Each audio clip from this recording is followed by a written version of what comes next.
नाज़रीन खैरपुर का अहम खबर अमा के लिए तो खैरपुर में शागिर्दनि तरफा इम्तिहानी फी में वाद खिलाफ रैली कढी एहतिजाजी मुज़ाहिरो कयो वियो आहे।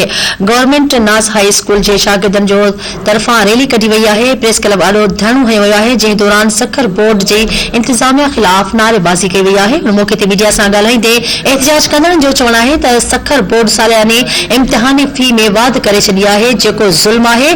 हिननि चयो त संदन वालिदैन पोरियत आहिनि, एतिरी फी अदा नथा करे सघनि। शागिर्दनि जो चवणो त तालीमी हवाले सां रिलीफ ॾियण बदिरां फीसूं वधाए परेशान कयो पियो वञे। एहतिजाज कंदड़नि मुतालबो कयो आहे त सालियानी इम्तिहान फी जी घटाए संदन तालीम मुस्तक़बिल बचाए वञे। ॿी सूरत में सख़्त एहतिजाज कयो वेंदो।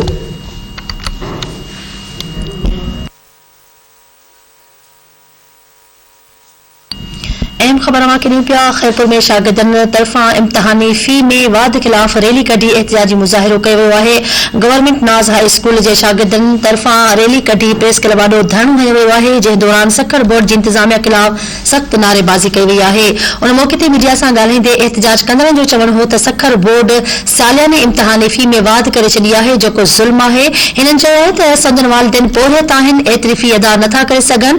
शागिर्दनि जो चवणु हो त तालीमी हवाले सां रिलीफ ॾियण बदिरां फीसूं वधाए परेशान कयो पियो वञे। एहतिजाज कंदड़नि मुतालबो कयो आहे त सालियानी इम्तिहान जी फी घटाए संदन तालीमी मुस्तक़बिल बचाए वञे। ॿी सूरत में सख़्त एहतिजाज कयो वेंदो।